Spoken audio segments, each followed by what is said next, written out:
மாணவர்களுக்கு good evening. அதாவது இந்தியான் கிளாஸ்ல நாங்க உங்களோட சிலபஸுக்கு உட்பட்ட ஃபர்ஸ்ட் இயர் சிலபஸ்ல அலகு 1, 2கள்ல எப்படி கொஸ்டின் அமைப்பு உங்களுக்கு எக்ஸ்பெக்ட் பண்ணலாம் உங்களோட ஃபைனல் பேப்பர்ல என்ற அடிப்படையில ஒரு ஒரு மணித்தியாலத்துக்கான பேப்பர் வந்து செட் பண்ணப்பட்டிருக்குது. சிறுதானி அலகு 1 என்று அதே மாதிரி அலகு 2 இரண்டையும் உள்ளடக்கிய மாதிரி எம்சிக்யூ வரும், இடைவெளி நிரப்புறது வரும். அதே மாதிரிக்கு பாத்தீங்கன்னு சொன்னா உங்களுடைய இறுதியாக எஸ்ஏ பகுதியையும் நீங்க எதிர்பார்க்கக்கூடிய மாதிரி இருக்கும். அதன் அடிப்படையில தான் போய்கொண்டு இருக்கும். சரிதானே? ரைட். அதன் அடிப்படையில நம்ம இங்க பார்க்கலாம். கல்வி பொதுத்தராதர உயர்தர பரீட்சை ஆகஸ்ட் 2028 வணிக கல்வி அலகு பரீட்சை ஒரு மணித்தியாலம். இதுல உங்களுடைய சுட்டன் எழுத வேண்டியதா இருக்கும். முதலாவது கேள்வி அமைப்பு எவ்வாறு வரும் அப்படின்றத பாருங்க. முதல்ல பாருங்க, பொருட்கள் மற்றும் சேவைகள் சில கீழே தரப்பட்டுள்ளன. ஆல்மோஸ்ட் பாத்தீங்கன்னு சொன்னா முதலாவது கேள்வி தேவை விருப்பம் சம்பந்தமாக கேட்கப்படலாம். பொதுவாக ஃபைனல் எக்ஸாம் பேப்பர்ல அல்லது இந்த மாதிரி பொருட்கள் சேவைகள் சம்பந்தமாக கேட்கப்படலாம். இது 2024ஆம் ஆண்டு பேப்பர்ல வந்த கொஸ்டின். சோ எப்படி வந்திருக்குது, அதுக்கு எப்படி ஆன்சர் எழுத போறோம் அப்படின்னு சொல்லுங்க. பாருங்க, முதலாக நாங்க என்ன செய்வோம் அப்படின்னு சொன்னா கேள்விக்கு தான் போகும். அது பிறகுதான் என்ன விஷயம் சொல்லியிருக்கிறான் அப்படின்றத பார்ப்போம். அப்ப கேள்வியை பாத்தீங்கன்னு சொன்னா மேலே தரப்பட்டுள்ளவற்றுள் அண்டர்லைன் சேவைகளை மாத்திரம் உள்ளடக்கியுள்ள தெரிவு. அப்ப சேவையை மட்டும் எது அப்படின்னு சொல்லி கண்டுபிடிங்க அப்படின்னு சொல்றான். மேல பொருட்கள் சேவைகள் ரெண்டும் தந்திருக்கிறான். அப்ப சேவையை மாத்திரம் உள்ளடக்கியது அப்படின்னு சொன்னோடனே எங்களுக்கு சேவையினுடைய பண்புகள் என்ன செய்யணும், எங்களுக்கு ஞாபகம் வர வேண்டும். அப்ப பிரதானமாகவே சேவைகளை பொறுத்தளவுல கண்ணால பார்க்க இயலாது, தொட்டுணர முடியாது என்ற அடிப்படையில் இருக்கும். சோ அதை பேஸா வச்சுக்கிட்டு நாங்க பார்த்தோம்னு சொன்னா என்ன செய்யலாம், இங்க ஆன்சர் எழுதிட்டு போகலாம். ரைட். முதலாவது பாருங்க, புதின பத்திரிகைகள், அதாவது நியூஸ் பேப்பர்ஸ், அதே மாதிரி காமிக் பேப்பர்ஸ், அதே மாதிரி மேகசின்ஸ், இப்படியான பத்திரிகைகள் எல்லாம் எங்களுக்கு கண்ணால பார்க்கலாம். அதனால அது ஒரு பொருள். ஆகவே நாங்க இதை என்ன செய்யலாது, ஆன்சருக்கு எடுக்க முடியாது. அதே மாதிரி பிஏ பாருங்க, சுகாதார பராமரிப்பு, அதாவது நாங்க பார்க்கக்கூடிய சுகாதார சேவைகள், அதாவது ஹாஸ்பிட்டல் சர்வீஸா இருக்கலாம், அல்லது பாத்தீங்கன்னு சொன்னா பார்மசியில வழங்கக்கூடிய சேவையா இருக்கலாம். அதே மாதிரி பாத்தீங்கன்னு சொன்னா டாக்டர்ஸால வழங்கப்படுகின்ற பராமரிப்பு சேவைகளா இருக்கலாம், நர்ஸால வழங்கப்படுகின்ற பராமரிப்பு சேவைகளா இருக்கலாம். இது எல்லாமே என்னவா இருக்கும், கண்ணால பார்க்க இயலாது, தொற்றுட முடியாது. சோ அடிப்படையில இது ஒரு சேவையாக கருதப்படும். அதே மாதிரி உடை, ட்ரெஸ் வந்து உங்களுக்கு தெரியும், அதை நாங்க பொருளாகத்தான் கருதுவோம். அதே மாதிரி சட்ட ஆலோசனை, வைத்திய ஆலோசனை, அதே மாதிரி பொறியியல் துறை சார்ந்த ஆலோசனை, சரியா? சோ இப்படியான ஆலோசனைகள் எல்லாம் சேவைகள் அப்படிங்கிறது பொதுவாக உங்களுக்கு தெரியும். அதனால நாங்க என்ன செய்யலாம், அதையும் எடுத்துக்கொள்ள முடியும். அதுக்கப்புறம் பாருங்க, கல்வி. கல்வி ஒரு சேவை, கண்ணால கல்வியை பார்க்க இயலாது. என்ன, அதே மாதிரி பாத்தீங்கன்னு சொன்னா அடுத்ததாக எஃப்ல காய்கறிகள், சோ கண்ணால பார்க்க முடியும், ஆகவே அது ஒரு பொருள். அதனால நாங்க அதை எடுக்க முடியாது. அதே மாதிரி சோசியல் மீடியா என்ன வருமா இல்லையா, சோசியல் மீடியா ஒரு சேவையாகத்தான் நாங்க கருதுவோம். சரிதானே? ஏண்டா சோசியல் மீடியா அப்படிங்கிறது நாங்க ஒரு பொருளினூடாக பாக்குறோம் தவிர சமூக ஊடகம் சோசியல் மீடியாங்கிறது ஒரு என்ன பொருள் இல்ல. நாங்க போன் மூலமாக பாக்குறோம்ங்கிறதுனால நாங்க என்ன செய்யலாது, அத ஒரு பொருளாக கருத முடியாது. அந்த போன் தான் பொருளாக இருக்குமே தவிர அத அந்த அந்த இருக்கிற உள்ள இருக்கிற அந்த சமூக ஊடகம்ங்கிற விஷயம் ஒரு சர்வீஸாகத்தான் இருக்கும். சர்வீஸ் ப்ரொவைட் பண்ணக்கூடிய விஷயத்துல இருக்கும். சரி, அதே மாதிரி தொலைக்காட்சி பாத்தீங்கன்னு சொன்னா என்னது, நீ கண்ணால டெலிவிஷனை பார்க்கக்கூடிய மாதிரி இருக்கு. வாட்ச் பண்றத சொல்லல, அந்த பெட்டியை சொல்றேன், அது நீங்க பார்க்கலாமே. சோ அதனால அதுவும் வராது. சோ அடிப்படையில நீங்க தெரிவு செய்த ஆன்சர்ஸ வந்து விடத்த பக்கத்துல நீங்க எழுதினீங்களாக இருந்தா முதலாவது பி வருகுது. அதே மாதிரி பாத்தீங்கன்னு சொன்னா இரண்டாவது டி வருகுது. அதுக்கப்புறம் பாத்தீங்கன்னு சொன்னா இ வருகுது. அதுக்கப்புறம் பாத்தீங்கன்னு சொன்னா ஜி வருகுது. ஆகவே பிடிஇஜி என்கின்ற ஆன்சர் எங்க இருக்குன்னு பாத்தீங்கன்னு சொன்னா பிடிஇஜி மூன்றாவது ஆன்சராக இருக்குது. சோ மூன்றாவது சரியான ஆன்சரா இருக்கு. அண்டர்லைன் பண்றது இல்ல, விடத்தை என்ன செய்யணும், நாங்க 3 அப்படின்னு சொல்லிட்டு ஆன்சர் எழுத வேணும். சரியா? அண்டர்லைன் பண்ணி வச்சா மார்க்ஸ் போடுறது இல்ல. சரி, அதனால கட்டாயம் விடத்த இடைவெளி இருக்கும், அதுலதான் 3 அப்படின்னு சொல்லி போடுவோம். சரியோ? ரைட். இதுல பிரச்சனைகள் இருக்காது நம்புறேன். என்ன முதலாவது கேள்விகள் தானே, அவ்வளவு கஷ்டம் அப்படின்ற அளவுக்கு இருக்காது. எதுவுமே கஷ்டம் இல்ல, படிச்சா இலகுவாக இருக்கும். சரியா? விளங்குறது இலகுவாக இருக்கும். அடுத்தது இரண்டாவது கேள்விக்கு போவோம். இரண்டாவது கேள்வி பாருங்க, உற்பத்திக்கு பயன்படுத்துகின்ற உள்ளீடுகள். உங்களுக்கு தெரியும், நிலம், உழைப்பு, மூலதன, முயற்சி, ஆண்மை, தகவல், காலம், அறிவு என்கின்ற உள்ளீடுகளை நாங்க பயன்படுத்துவோம். இதுல என்னடா டஃபா கேட்க போறோம் அப்படின்னு பார்த்தா அங்க எதுவுமே இல்லை. மேலே தரப்பட்டுள்ளவற்றுள்ள எது தொட்டுணர முடியாத உள்ளீடுகள் என்று கேட்கிறார். அதாவது கண்ணால பார்க்க இயலாத உள்ளீடுகள் எது, அதை நாங்க சும்மாவே சொல்லலாம். என்ன, அப்ப அடிப்படையில பாருங்க, காணி கண்ணால பார்க்கலாம். சோ அது கண்ணால பார்க்கக்கூடியது என்ற அடிப்படையில் எடுக்க இயலாது. தேர்ச்சி, ஒருத்தனுடைய ஸ்கில்ல நாங்க கண்ணால பார்க்கலாமா? இல்ல. அவர் ஒரு விஷயத்துல சரியான முறையில செய்யறாரா இல்லையா என்ற அடிப்படையில தான் அவருடைய ஸ்கில்ஸை நாங்க பார்க்கலாம். அடிப்படையில அதை தொட்டுணர முடியாத உள்ளீடுகளா இருக்கும். அதே மாதிரி ஊழியர்கள் கண்ணால பார்க்கலாம், தொட்டுணர கூடியது, ஆகவே அவர் எடுக்க இயலாது. தகவலை நீங்க என்ன செய்ய இயலாது, தொட்டுணர இயலாது. சரியா, தொட்டுணர இயலாது. சோ அவரும் நாங்க ஆன்சராக எடுக்கலாம். அதே மாதிரி அறிவு, அதையும் தொட்டுணர இயலாது. ஒருவனுடைய முயற்சியாண்மை, அதையும் நாங்க தொட்டுணர இயலாது. மூலப்பொருட்கள் கண்ணால பார்க்கலாம். அதே மாதிரி சரக்கு இருப்பையும் என்ன செய்யலாம், கண்ணால பார்க்கலாம். அதன் அடிப்படையில ஆன்சர்ஸை விடத்த பக்கத்தில் எழுதுவோமாக இருந்தா பி வருவார், அதே மாதிரி டி வருவார், அதே மாதிரி இ வருவார், அதே மாதிரி எஃப்பும் வரும். சரியா, பிடிஇஎஃப்ங்கிறது தான் ஆன்சரா இருக்கும். பிடிஇஎஃப் என்று சொல்றது எத்தனையாவது, இரண்டாவது ஆன்சராக இருக்கும். ஆகவே நாங்க என்ன செய்யணும், விடத்த அடைப்பு இருக்கும், அதுல தான் நாங்க 2ஆம் நம்பரை போட வேண்டும். சரியா, புரிஞ்சுதா? இது இல்லாம அவ்வளவு டஃப்னு சொல்ற அளவுக்கு எதுவுமே கிடையாது. Right, okay. அடுத்தது பாருங்க பிள்ளைகள், அடுத்த கொஸ்டின், வெளிநாட்டு தரப்பினருடன் கூட்டு முயற்சி ஒன்றினை ஏற்படுத்தக்கூடிய கம்பெனி ஒன்றினுடைய ஆற்றலை வெளிப்படுத்துவது என்ன என்று சொல்லி கேட்கிறார். அச்சுறுத்தலா, வாய்ப்பா, பலமா, பலவீனமா? சோ இப்படி வாய்ப்பா, அச்சுறுத்தலா, பலமா, பலவீனமான்னு சொல்லி கொஸ்டின் வருதாம்டா, இதுக்கு நாங்க முதல்ல என்ன படிச்சிருந்தோம், எதன் மூலமாக இது வருதுன்னு பார்த்திருந்தோம். அப்படிங்கும் போது உங்களுக்கு தெரியும், நம்ம படிச்சது ஒன்று பாத்தீங்கள் அப்படின்னு சொன்னா, சூழல் காரணிகள் என்ற அடிப்படையில, வணிகம் அமைந்துள்ள சூழல் அப்படின்ற அடிப்படையில என்ன சூழல், அகச்சூழல். அதே மாதிரி என்ன பார்த்தோம், புறச்சூழல். அந்த அகச்சூழல் புறச்சூழல் என்று சொல்லக்கூடிய 2 விடயம் பார்த்தோம். அகச்சூழல் சொன்னா நிறுவனத்துக்கு உள்ள இருக்கிற ஆக்கள், புறச்சூழல் சொன்னா நிறுவனத்துக்கு வெளியே இருக்கிற ஆக்கள். சரிதானே? சோ அதன் அடிப்படையில பாத்தீங்கன்னு சொன்னா இன்னும் இதை 2ஆக பிரிக்கலாம். அதுவும் உங்களுக்கு தெரியும், நான் படிப்பிச்சிருந்தேன். அதாவது இந்த புறச்சூழல், வேலை சூழல் அப்படின்னு சொல்லியும், பேரண்ட சூழல் அல்லது பேரின சூழல் சொல்லியும் வகைப்படுத்தல் படும். சரியா? சோ அதே மாதிரிக்கு இந்த வேலை சூழல் பாத்தீங்கன்னா வேலை சூழல், பணிச்சூழல், சரிதானே? அதே மாதிரி மூடிய சூழல், சரியா?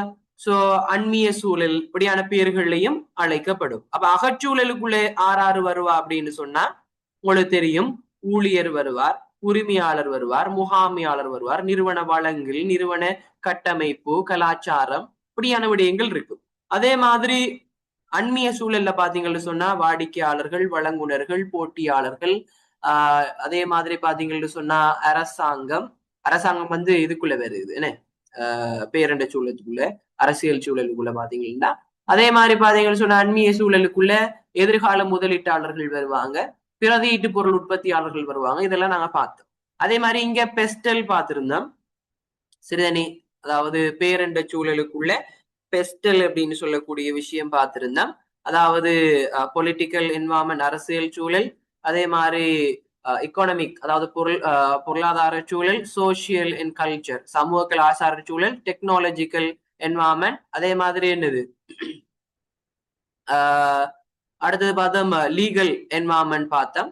என்ன அது பிறகு நாங்க பார்த்தது பூகோள சூழல் அப்படின்னு சொல்லி எல்லாம் பார்த்தோம். என்ன சோ இந்த அடிப்படையில நாங்க பார்த்திருந்தோம். சோ இப்போ நீங்க இதுல சொல்ல வேண்டியது, அதெல்லாம் ஞாபகம் ஊட்டல் தான். வெளிநாட்டு தரப்பினருடன் ஒரு நிறுவனமானது தொடர்பை வைத்துக் கொள்ளுது என்று சொன்னா இது நிறுவனத்தினுடைய அகச்சூழலா புறச்சூழலாங்கிறத நாங்க முதல்ல ஐடென்டிஃபை பண்ணுவோம். அப்ப முதல்ல சொல்லுங்க, வெளிநாட்டு தரப்பினர்கள்ங்கிறது நிறுவனத்துக்கு உள்ள இருக்கிறாங்களா வெளியே இருக்கிறாங்களா? வெளியே இருக்கிறார்கள். அப்ப இது என்ன சூழலாக இருக்க போகுது? இது உங்களுக்கு அப்படியே வெளியே தெரிய போகுது, இது ஒரு புறச்சூழல் காரணி. அப்ப உங்களுக்கு தெரியும், இந்த அகச்சூழல் என்றால் தான் என்னது, பலம் பலவீனம் வந்திருக்கும். புறச்சூழல்னு சொன்னா என்னது, வாய்ப்பு அச்சுறுத்தல் வந்திருக்கும். அப்ப இந்த வெளிநாட்டு தரப்பினர்கள் வாரது வாய்ப்பாக இருக்கலாம் அல்லது அச்சுறுத்தலாக இருக்கலாம்.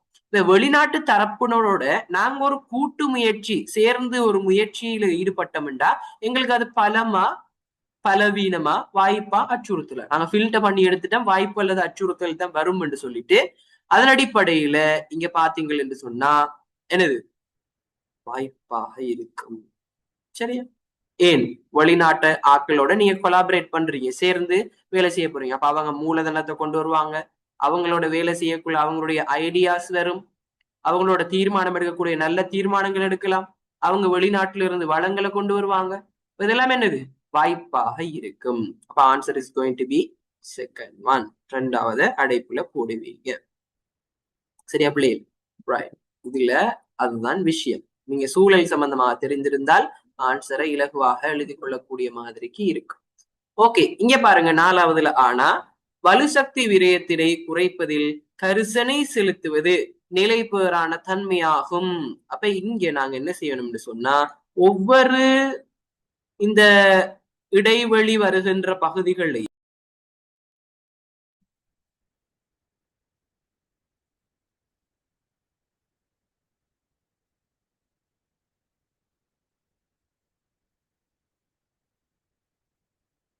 ஓகே நான் ஓகே இப்ப ஒவ்வொரு இடைவெளி வருகின்ற போதும் என்ன செய்யணும்டா அந்த இடைவெளிக்கு பக்கத்துல என்ன விஷயத்த சொல்ல வாரான் அப்படிங்கிறத பார்க்கணும். சொன்ன உடனே உங்களுக்கு ஐடியா கிளிக் ஆகும் எங்க இருந்து இந்த கொஸ்டின் வந்து அவன் எடுக்கிறான் அப்படிங்கிற விஷயம். அப்ப இங்க பாத்தீங்கன்னா நிலைப்பேறானதுன்றது அதே மாதிரி அடுத்த இரண்டாவது இடைவெளியும் பாத்தீங்கன்னு சொன்னா என்னது நிலைப்பேறானது அப்படின்னு சொல்லி கதைக்கிறான். அவை இது நிலைப்பேறான அபிவிருத்தி சம்பந்தமான விஷயங்கள் சஸ்டைனபிள் டெவலப்மெண்ட் சம்பந்தமான விடயம் தான் இங்க கதைத்து கொண்டு போகிறார். அப்ப நாங்க பார்த்திருக்கிறோம் சூழல் நிலைப்பேறான அபிவிருத்தி என்கின்ற சாரி நிலைப்பேறான அபிவிருத்தி என்ற விஷயம் 3 விடயங்களை உள்ளடக்கியதாக இருக்கு. ஒன்று பொருளாதார அபிவிருத்தி அதே மாதிரி பாத்தீங்கன்னு சொன்னா பொருளாதார நிலைப்பேறான அபிவிருத்தி அடுத்தது சூழல் நிலைப்பேறான அபிவிருத்தி அதே மாதிரி பாத்தீங்கன்னு சொன்னா மூன்றாவதாக பாத்தீங்கன்னு சொன்னா சமூக நிலைப்பேறான அபிவிருத்தி. சரியா? சமூக நிலைப்பேறான அபிவிருத்தி. இந்த பொருளாதார ரீதியான அபிவிருத்தியா சூழல் ரீதியான அபிவிருத்தியா அதே மாதிரி சமூக ரீதியான அபிவிருத்தியான்னு சொல்லிட்டு நாங்க படிச்சுட்டோம் நோட்ஸ்ல படிச்சுட்டோம். பொருளாதாரம் சார்ந்த விடயங்கள்ல சஸ்டைனபிளா இருக்கிறது சூழல் சார்ந்த விடயங்கள்ல உறுதியாக இருக்கிறது சமூகத்துக்கு சமமான பங்களிப்புகளை வழங்குறது அல்லது மக்களுக்கு சமமான ஒரு வாய்ப்பை வழங்குறதுங்கிறது தான் இந்த சமூக நிலைப்பேறான அபிவிருத்தியாக இருக்கு. சோ இந்த 3 விடயங்களும் இவ்வாறு இருக்க வலுவிரயம் வலு சக்தியை நாங்க விரயம் செய்யாம இந்த வலு சக்திங்கிறது என்னன்னு சொன்னா பவர் நாங்க பயன்படுத்த போற வாகனத்துக்கு பயன்படுத்தக்கூடிய பெட்ரோல் நிலக்கரி டீசல் இப்படியான விடயங்கள் எல்லாம் இருக்குதானே. சோ இதுகள் தான் என்னது இந்த வலு சக்தி இதெல்லாம் எங்கிருந்து கிடைக்குது அந்த விரயத்தை குறைக்கிறது இல்ல நாங்க கரிசனை செலுத்துறோம்டா அது என்ன நிலைபேறான தன்மையாக இருக்கும் என்று சொல்லி கேட்டீங்களா பிள்ளைகள் இந்த சூழல் நிலைபேறான தன்மையாக இருக்கும். ஏன் இயற்கையிலிருந்து சூழல்ல இருந்து தானே நாங்க எடுக்கிறோம். சோ அதை மீன் விரயம் செய்யாம நாங்க அதை பயன்படுத்துறோம்ங்கிறது சூழல் நியமான விடயம் சூழல் நிலைபேறான அபிவிருத்தி.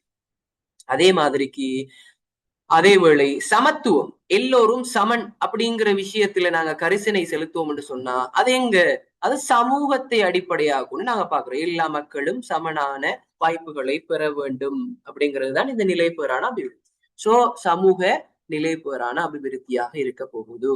இது நிலைப்பேறான அபிவிருத்தி நீங்க படிச்சீங்கன்னு சொன்னா உங்களுக்கு இதுல எந்த பிரச்சனையும் இல்லை குயிக்கா என்ன செய்யலாம் ஆன்சர் எழுதி கொள்ள முடியும். சரியா? ரைட். அடுத்தது இது கொஞ்சம் புதிய கேள்வி.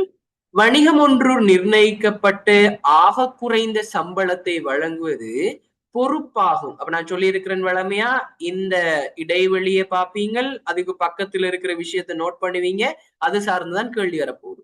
பொறுப்புக்கு உதாரணமாகும் அதே வேளை அடுத்த விடயம் என்ன சொல்ல போகிறார் அப்படின்னு சொன்னா நிர்ணயிக்கப்பட்ட ஆக குறைந்த சம்பளத்திலும் பார்க்க அதிகமாகவே அந்த சம்பளத்தை நாங்க வழங்குவோமா இருந்தால் அது வணிகத்தினுடைய பொறுப்புக்கு உதாரணமாகும் அப்படின்னு சொல்லி கேட்டிருக்காரு. இப்ப இங்க என்னண்டா சொல்ல பிள்ளைகள் விஷயத்தை நாங்க நோட் பண்றோம் எப்படின்னு சொன்னா வணிகம் ஒன்று நிர்ணயிக்கப்பட்ட, அதாவது என்ன சம்பளத்தை கொடுக்கணும் ஆக குறைந்தது, அந்த சம்பளத்தை அவங்க வழங்கியே ஆகணும் என்று சொல்ற பொறுப்பு என்னன்னு சொன்னா சட்ட பொறுப்பாக இருக்கு. அது சட்டம். சட்டம் என்ன சொல்லுதோ அந்த சட்டம் என்ன செஞ்சே ஆகணும், அதுல மாற்றம் இல்லை. சட்ட பொறுப்பு. சட்டம் என்ன சொல்லுதோ அந்த விஷயம் தான். அப்ப இதுல சட்டம் என்று சொல்லிட்டு நாங்க போட இயலாது. ஏன்? அது வந்து அந்த எழுதக்குள்ள சரியா வராது. சோ சட்ட பொறுப்புன்னு வரும். இப்ப நான் சட்ட பொறுப்புக்கு உதாரணமாகும். அதே மாதிரிக்கு பாத்தீங்கன்னு சொன்னா அடுத்ததாக என்ன சொல்ல வாராருன்னா பிள்ளைகள், நிர்ணயிக்கப்பட்ட அந்த ஆக குறைந்த சம்பளத்திலும் பார்க்க அதிகமாகவே வழங்குறது எவ்வாறு இருக்கும்னு சொன்னா நாங்க ஆல்ரெடி பார்த்திருப்போம். விழுமியம். விழுமியம் சொல்லி பார்த்திருப்போம். விளங்குதா? விழுமியம். விழுமியம்டா என்ன? நல்லது செய்யறது, கெட்டதை தவிர்க்கிறது. விழுமியம். சோ இது என்னது? நல்ல ஒரு விஷயம். இதை செய்யறது என்னது? ஒரு விழுமிய பொறுப்பாக இருக்கிறது. இது கட்டாயம் இல்ல, செய்தால் நல்ல.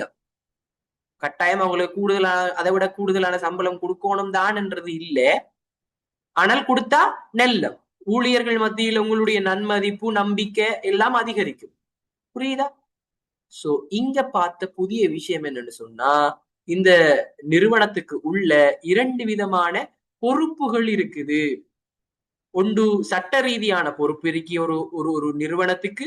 அதே மாதிரி பாத்தீங்கன்னு சொன்னா ஒரு நிறுவனத்துக்கு விழுமிய ரீதியான பொறுப்பும் இருக்கு. விழுமியம்ண்டா நல்லதை செய்யறது, தீயதை தவிக்கிறது. சரியா? அதே மாதிரி சட்டம்ண்டா கட்டாயம் செய்தே ஆக வேண்டும் என்கின்ற பொறுப்பு. சரியா பிள்ளைகள்? இது இங்க நாங்க புதுசாக படிக்கின்ற ஒரு விடயம். ரைட்? டன். இப்ப இந்த விஷயத்தை நீங்க கெத பண்ணி கொள்ளுங்க உங்களுக்கு. இந்த விடயம் முடிஞ்சு இப்ப எஸ்ஏக்குள்ள போகிறோம்.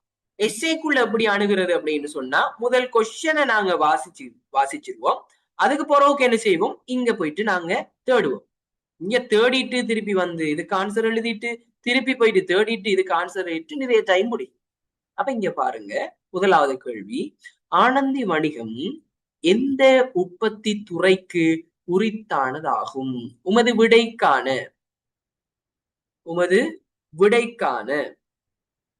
விடைக்கான காரணம் ஒன்று தருக. ஆனந்தி வணிகம் எந்த உற்பத்தி துறைக்கு உரித்தானதாகும்? ரைட். நான் இதை உங்களுக்கு ஷோ பண்றேன். வெயிட், உங்களுடைய கைட்ல இருக்கு இந்த விஷயம். நான் இன்னும் உங்களுக்கு இந்த விஷயத்தை படிப்பிக்கல, என்னன்னா இதுல வச்சு படிப்பிக்கணுங்கிறதுனால. ரைட்.